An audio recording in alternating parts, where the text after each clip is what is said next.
Hello everyone. Today we'll understand the phrases related to the word education, very commonly used word.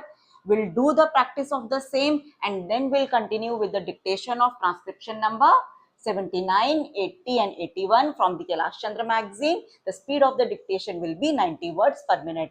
You don't have to take the dictation of all these three transcriptions in one go. I recommend take the dictation of the first exercise, translate it, and then you can move on to the next one.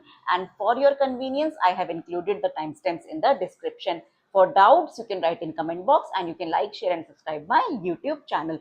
Let's begin to understand the phrases. Basic education simple, हमने beginning का लिया है, B का stroke, circle S and final का केशन. Basic education simple है, practice this outline at least 1 line और 2 lines. Child education simple, child को हम किस तरीके से बनाते हैं, इस तरीके से. चे के इनिशियल में एल हुक बनाया, चे स्ट्रोक को हाफ किया डी के लिए. चाइल्ड एजुकेशन है सिंपल, चाइल्ड देन केशन को हमने रिप्रेजेंट किया. Child education. Compulsory education simple, पल्सरी, पल्सरी देन एजुकेशन के लिए सिंपल शनहुक हमने रिप्रेजेंट किया है. Compulsory education. To get the more quickness in these outlines, in sentences, in paragraphs, we are practicing these outlines in various other ways in members only videos. To join the membership, click the join button which is next to the subscribe button on my YouTube channel. Let's proceed further. Central Board of Education simple है. Central Board of Education circle S बनाया, N stroke को हमने double किया, यहाँ S की sound है, double किया. Then board के लिए बोर्ड को बी किस इनिशियल में आर हुक, बी को हाफ किया डी के लिए. बोर्ड ऑफ को हमने हुक फॉर्म से बनाया. देन केशन सिंपल है. There are many ways to make the outlines of words and phrases and if you find any outline more quicker than these outlines, you can use that one. Clear है. Central Board of Secondary Education very simple, Central Board then Secondary Education, circle S and K stroke. Beginning का लिया है and education को simple हमने shun से represent किया. Central board of secondary education. Department of education very simple, department को D से represent किया है एंड फाइनल में केशन. Department of education, education department, education then department को हमने डी से रिप्रेजेंट किया है, इंटरसेक्ट किया है. डिपार्टमेंट ऑफ एजुकेशन में यहाँ पे क्लोज बनाना है, डिसजॉइन करना है, डी स्ट्रोक है डिपार्टमेंट के लिए, then cation and education department. Elementary education simple, इतना लिया है हमने, डाउनवर्ड एल बनाया, एम को हाफ किया है टी के लिए, देन रे अपवर्ड एंड फाइनल में शन हुक. एजुकेशन के लिए elementary education. Higher education simple, higher हम इस तरीके से बनाते हैं, बट प्रीवियस वीडियोस में, मेंबर्स ओनली वीडियोस में हमने समझा था हे स्ट्रोक को डबल करेंगे हायर के लिए, एजुकेशन को फिर हमने शन से बनाया. Higher education. Practice these outlines 1 line और 2 लाइन्स.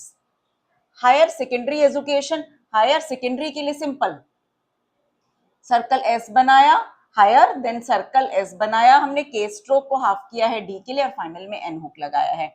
देन रे अपवर्ड कंप्लीट रिप्रेजेंट किया सेकेंडरी, देन एजुकेशन को सिंपल शन से रिप्रेजेंट किया है.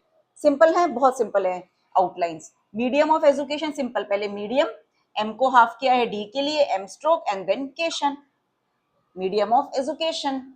Non technical education simple, non represent किया, देन टेक्निकल के लिए सिंपल, टेक्निकल टी लिया है, इंटरसेक्ट किया है कल, फाइनल बिगनिंग का लिया, फाइनल का लिया और फाइनल में शन हुक लगाओ. Non technical education. Political education simple, political complete किया है रिप्रेजेंट पॉलिटिकल, देखो पी के इनिशियल में एल हुक, पी को हाफ किया टी के लिए, कल एंड फाइनल का शन hook for the sound of education. Primary education, primary complete represent किया और फाइनल में shun hook, primary education. After this explanation part, you have to practice these outlines to 1 line, 2 line or 3 lines. Present system of education simple, present represent किया, then stem, system में तो simple final का लिया, circle S, T, M और education के लिए शन hook. Present system of education. School education simple, school represent किया है, then शन hook. Scientific education simple, beginning का लिया है, S स्ट्रोक लिया है, N को हाफ किया है टी के लिए, देन शन एजुकेशन, कम्युनिकेशन लिया, scientific education. Secondary education, simple secondary education. Circle S बनाया है, के स्ट्रोक को हाफ किया है डी के लिए, फाइनल में एन हुक, रे अपवर्ड और education. Senior secondary education, simple senior represent किया है, यहाँ बिगनिंग का लिया है से एंड देन फाइनल का शन hook. Senior secondary education. Technical education, simple T लिया, फाइनल का कल लिया और शन hook for the sound of education. Technical education. Universal education, universal complete represent किया है, देन शन हुक. यूनिवर्सिटी एजुकेशन, यूनिवर्सिटी ये हमने प्रीवियस वीडियोस में समझा था, केसी मैगजीन में भी है. ये स्ट्रोक को डबल करेंगे, then circle S and T stroke university के लिए, और एजुकेशन के लिए फाइनल में shun hook. University and college education, simple beginning का लिया यूनिवर्सिटी, कॉलेज का बिगनिंग का लिया कल एंड शन hook for the sound of education. Now I am getting a site. Take the screenshot or click the picture, practice these outlines and then get ready for the dictation of these phrases. And then you can move on to the dictation of transcription number 79, 80 and 81. For doubts, you can write in comment box. Start doing the practice. Hope you have done with the practice of the phrases related to the word education. Now get ready for the dictation.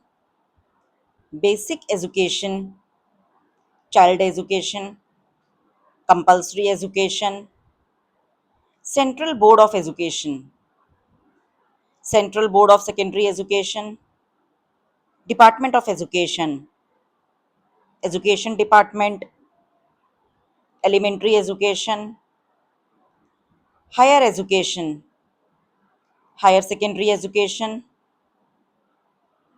Medium of Education, Non-Technical Education, Political Education, Primary Education, Present System of Education, School Education, Scientific Education, Secondary Education, Senior Secondary Education, Technical Education, Universal Education, University Education, University and College Education. Translate and check. Get ready for one more dictation. University Education, Technical Education, Secondary Education, School Education, Primary Education, Non-Technical Education, Higher Secondary Education, Elementary Education, Department of Education, Central Board of Education, Child Education, Basic Education, Compulsory Education, Central Board of Secondary Education, Education Department, Higher Secondary Education, Higher Education, Political Education, Present System of Education, Scientific Education, Senior Secondary Education, Universal Education, University and College Education. Stop, translate and check. Get ready for the dictation of transcription number 79. The speed of the dictation will be 90 words per minute. Get ready everyone. Sir, I am a great believer in the public sector and I have often said in this house that public ownership can take many forms, that it is not necessary for us to think in the old terms of complete nationalization. The British Labour Party has on this question done a great deal of hard thinking, and I would therefore say that it is a little disappointing to find that the returns from our public sector concerns are on the low side. Actually, I do not think that the public sector concerns should be condemned for that reason. They are new to their jobs. What about the returns that the private sector concerns give in the first few years of their existence?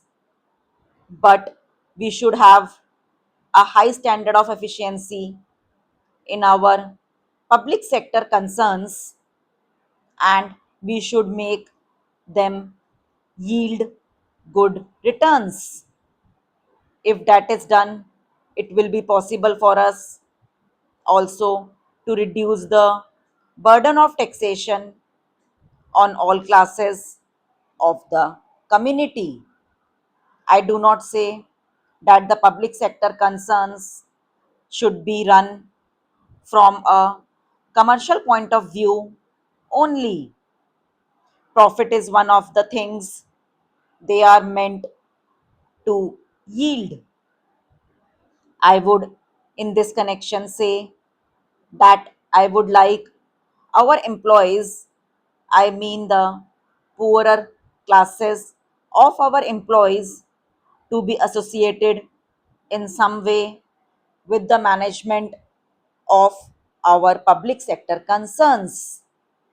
So far as our private sector undertakings are concerned, I have been thinking in terms of co ownership. I think I said this last year, and perhaps I am repeating it again. I think our employees should be made, or rather, they should be regarded or should be given the status of shareholders, and they should have a voice in the management of the concerns they are running. They should have a voice in selecting the directors who shall run the concerns for the country. They should have the opportunity to rise to positions of managerial importance in the concerns with which they are connected. I think it is in some such way that we shall avoid the evils of what may be called bureaucratic socialism and give content to the shape of socialism, which gives initiative, which gives opportunity, and which gives a sense of importance and dignity to the common man. Therefore, our effort should be to eliminate gradually the distinction between the employee and the employer. My point of view and the point of view of the honorable member are so different that we can only meet socially outside. Now, Mr. Vice Chairman, much has been said about foreign capital and foreign technical aid.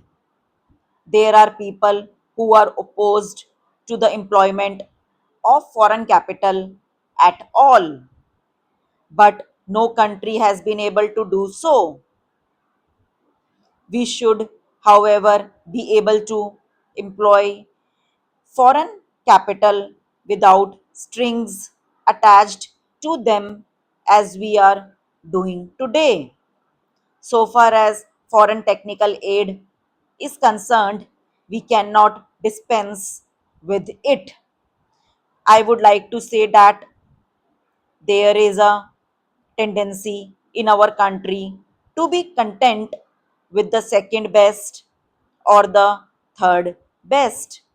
I think that is an unfortunate tendency we have in the world of technology and in the world of science, a great deal to learn from foreign countries.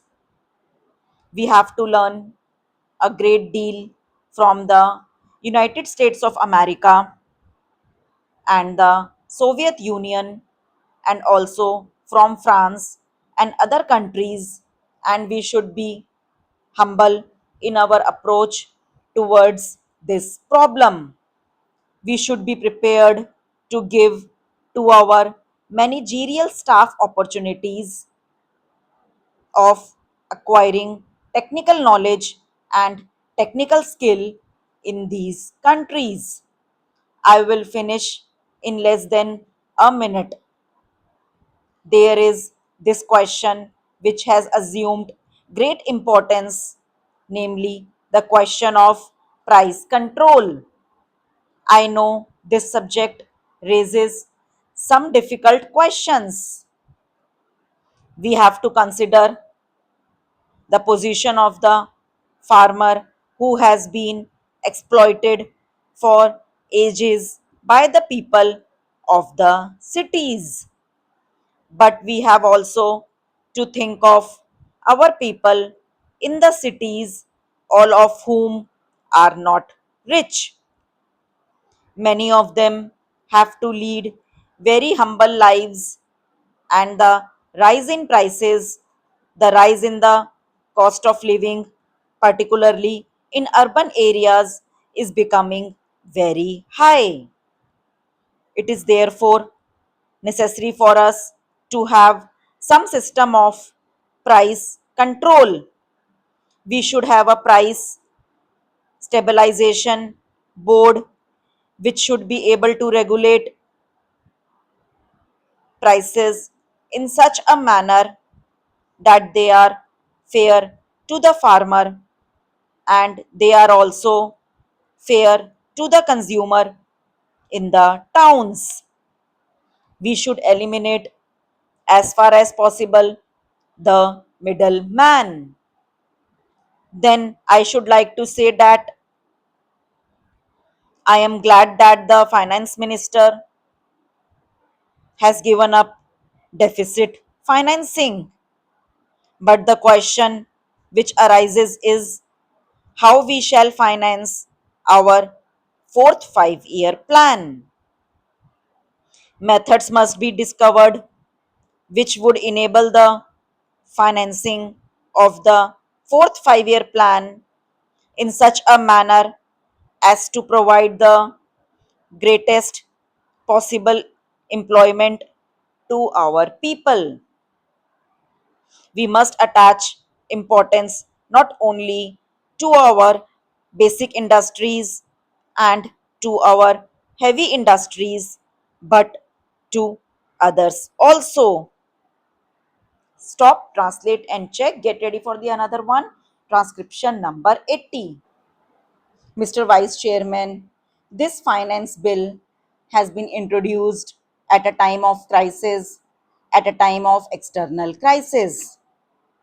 In addition to the Chinese on the north, we have incursions from the neighboring country on the west.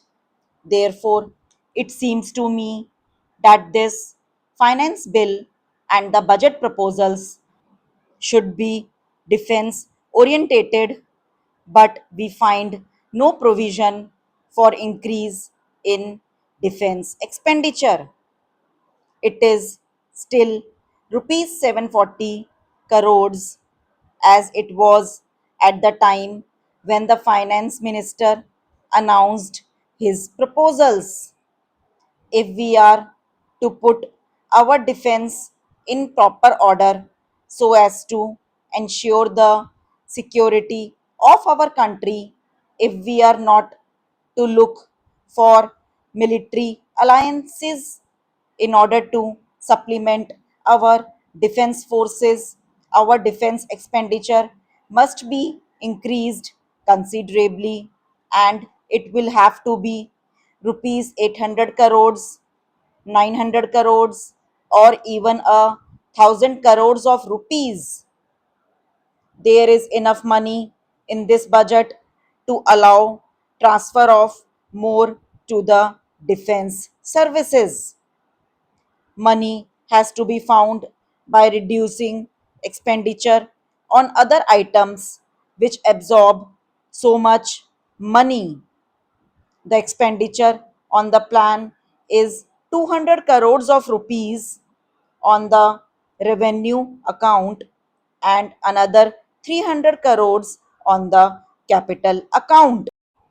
This must be drastically pruned. The plan expenditure must be reduced to indispensable expenditure, expenditure which may be required for the development of the country, like agricultural improvements and all facilities and aids that agriculture requires, like village roads, minor irrigation, reclamation of land, anti erosion projects, literacy, without which our agriculturists cannot increase their productivity, technical education, which will also improve the productivity of not only the agriculturist but also those engaged in the industrial sector. There is certain expenditure which is unjustifiable in the present circumstances, in the present crisis situation in which we are placed.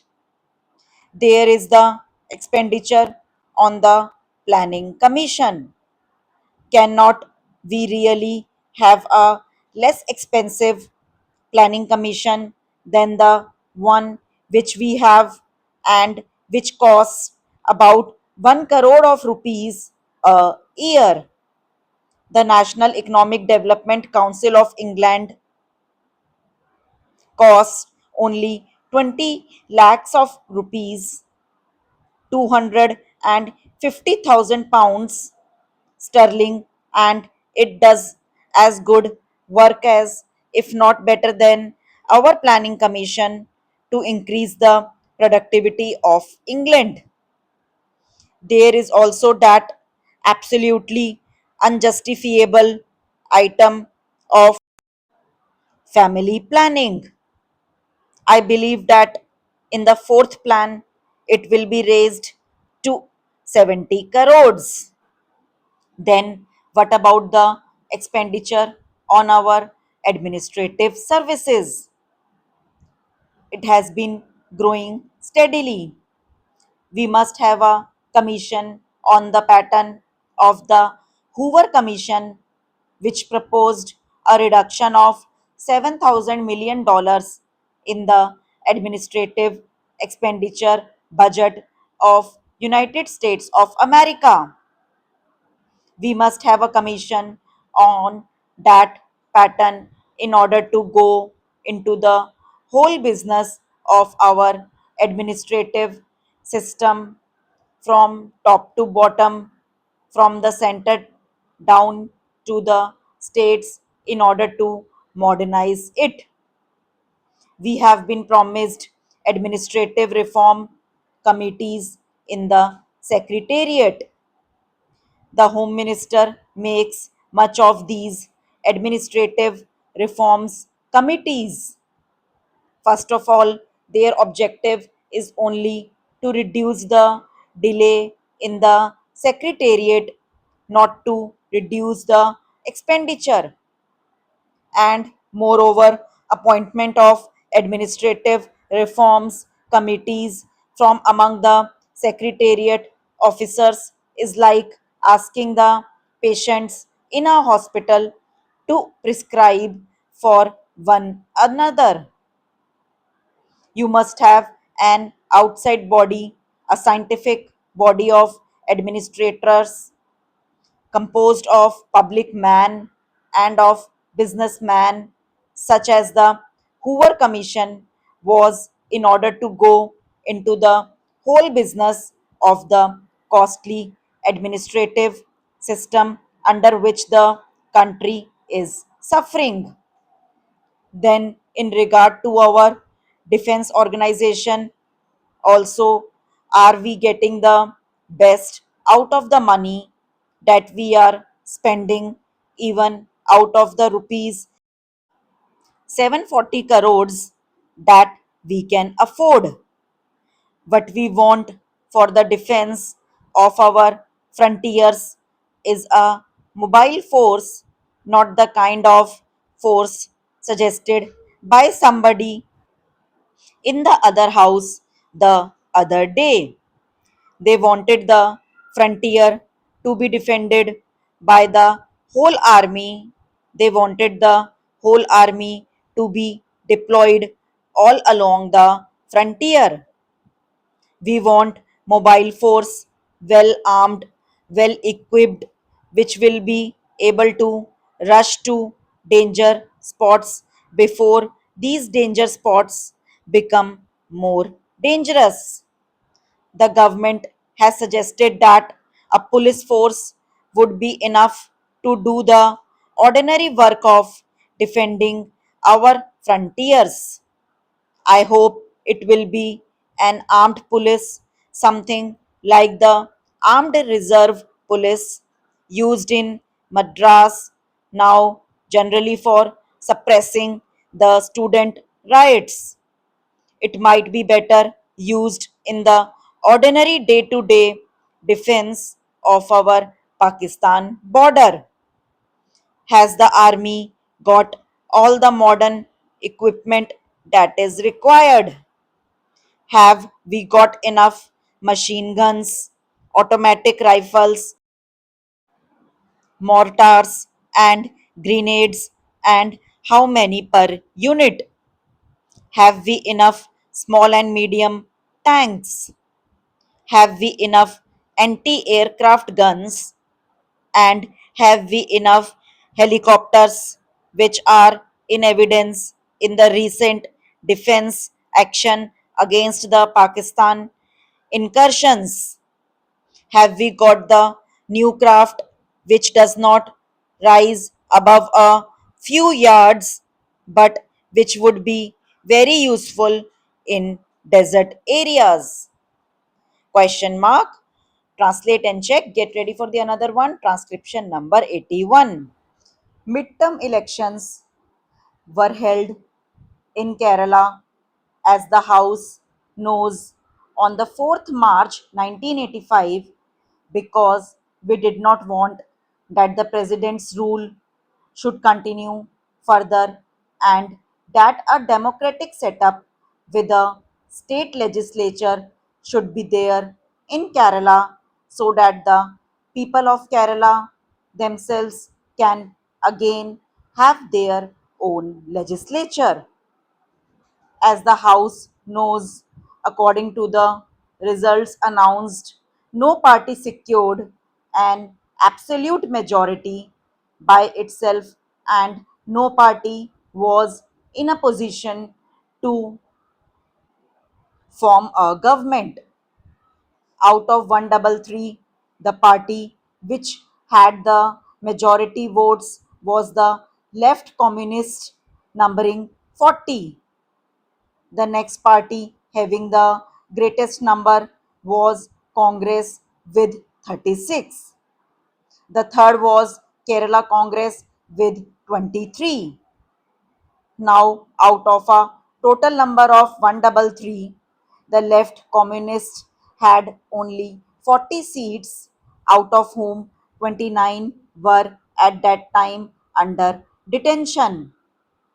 We therefore explored all avenues likely to lead to the formation of a stable government.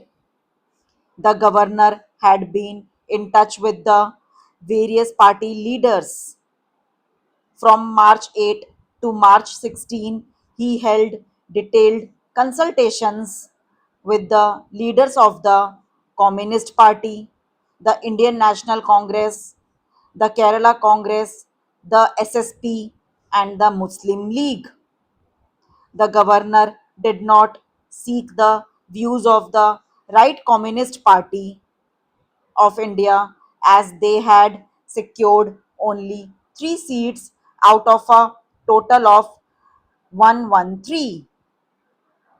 The position that emerged from these consultations briefly was that although it was possible for him to negotiate with the various groups and individual legislators and evolve the basis on which a non Congress government could be formed, the leaders of Kerala Congress and Muslim League made it clear to the governor that they would not join or support any ministry that might be formed or sponsored by the communists.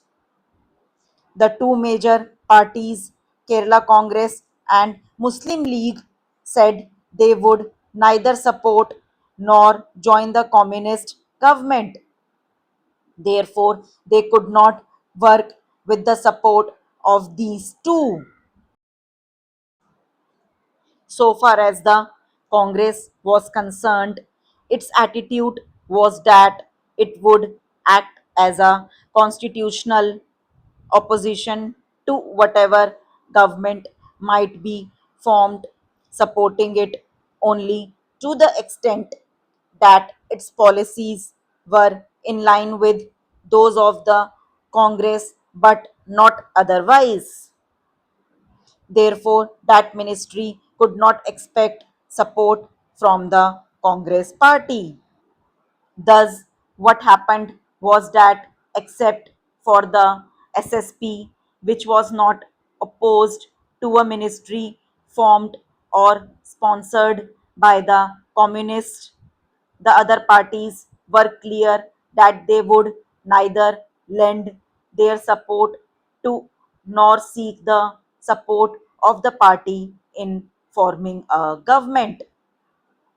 In these circumstances, the governor found no possibility of the Communist Party commanding a working majority, even if those of their members who were under detention were allowed to function. Then, also, except the SSP, there was nobody else to support them. The governor did not therefore call upon the leader of that party to form a government. The governor also explored other possibilities. The decision of the Congress party was not to join with any other party, otherwise, Kerala Congress and Congress combined might have had 59 plus some others if they could. In view of the decision of the Congress party not to join with any other party to form a government and the combined strength of the Kerala Congress, Muslim League, etc., being only 37, the governor came to the conclusion that there was no possibility also of any other party being able to form a combination with other parties and being able to form a ministry. The attitude of the Congress was that once having gone to the electorate and the electorate having given a decision that they were not to elect them in a majority, they did not want to form a ministry with any other party but would rather like to act as a constitutional opposition. That was the stand taken. Therefore, there was no likelihood of any combination by any method whatsoever to have any party which could have a working majority. Accordingly, in his report dated March 8, 1985, the governor stated that it was not possible for a representative government to come into existence as a result of the elections to the state assembly and recommended to the president to issue a proclamation under Article 356 of the Constitution. After a careful consideration of all the facts, it was decided that the Vice President discharging the functions of the President should be advised to revoke the proclamation dated September 10, 1984 and issue a fresh proclamation assuming to the President all functions of the government of Kerala and all powers vested in or exercisable by the governor of the state. Accordingly, the proclamation was issued on the 24th March 1985 and a copy of this proclamation was laid on the table of the House. Stop, translate and check. Thank you.